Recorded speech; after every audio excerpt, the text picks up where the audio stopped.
আসসালামু আলাইকুম প্রিয় শিক্ষার্থী বন্ধুরা। ৭৯ পেয়েছে, কাউকে ৮০ দেওয়া হয়নি। এখন কত হচ্ছে? এই শিক্ষামন্ত্রীর পদত্যাগ চাই, শিক্ষার্থীরা বলতেছে। এখন এটা কি আদৌ সম্ভব? এবং শুধু তাই নয়, আরো কি ভুল করছে দেখো। একটা স্কুলের যোগ করা হয়নি ব্যবহারিক নম্বরপত্র, এবং ৬৩ জন ফেল করছে। ৬৩ জন শিক্ষার্থী একটা স্কুল থেকে ফেল করছে শুধু একটা কারণে, তারা ব্যবহারিক নম্বরপত্র জমা দেয় নাই।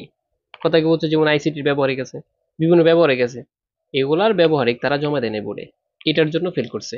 এখন শুধু কি শিক্ষকরা এরকম ভুলের কারণে শিক্ষার্থীদের জীবন চলে যাবে? এটা কি মানবে তোমরা? হ্যাঁ, বিভিন্ন কিছু আন্দোলন করতে পারো, তখনই হচ্ছে একটা যুক্তিসঙ্গত দিকে তোমরা শিক্ষা বোর্ডকে অ্যাপ্লাই করতে পারো, কিন্তু অযথা বিভিন্ন অলজিক কাজে তোমরা হচ্ছে অ্যাপ্লাই করতে পারবে না। তোমরা এটা নিয়ে শিক্ষা বোর্ডকে জানাও যে আমরা হচ্ছে অনিশ্চিতভাবে পড়াশোনা করতেছি, আমরা হচ্ছে এরকম হাজার হাজার লক্ষ লক্ষ স্টুডেন্টরা ফেল করে শুধু এই শিক্ষকদের ভুলের কারণে। শিক্ষকদের একটা ভুলের কারণে শিক্ষার্থীদের জীবন চলে যায়। এইটা নিয়ে তোমরা বাজো, এবং বিভিন্ন লজিক দেখিয়ে শিক্ষা বোর্ডকে বলো যে সাপ্লিমেন্টারি পরীক্ষাটা চালু করো। কথা কি বুঝছো?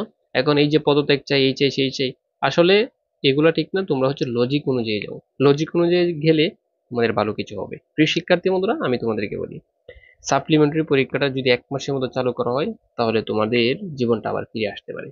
সো এটার জন্য দরকার, আমি বারবার বলি, সবার একত্র, সবাইকে, সকল শিক্ষা বোর্ডের আন্ডারে যে স্টুডেন্ট গুলো আছে প্রত্যেকের ইনফর্ম করো, সবাই যাতে একটা লজিক্যালি ভাবে যায়। ঠিক আছে, যে সাপ্লিমেন্টারি পরীক্ষাটা চালু করো।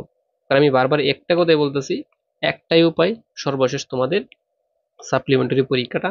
আর যারা বোর্ড চ্যালেঞ্জ করছো, আমি বলি বোর্ড চ্যালেঞ্জ কিন্তু 100% পাস আসবে না। ঠিক আছে, যাদের ভাগ্য ভালো তাদের কিন্তু আসবে।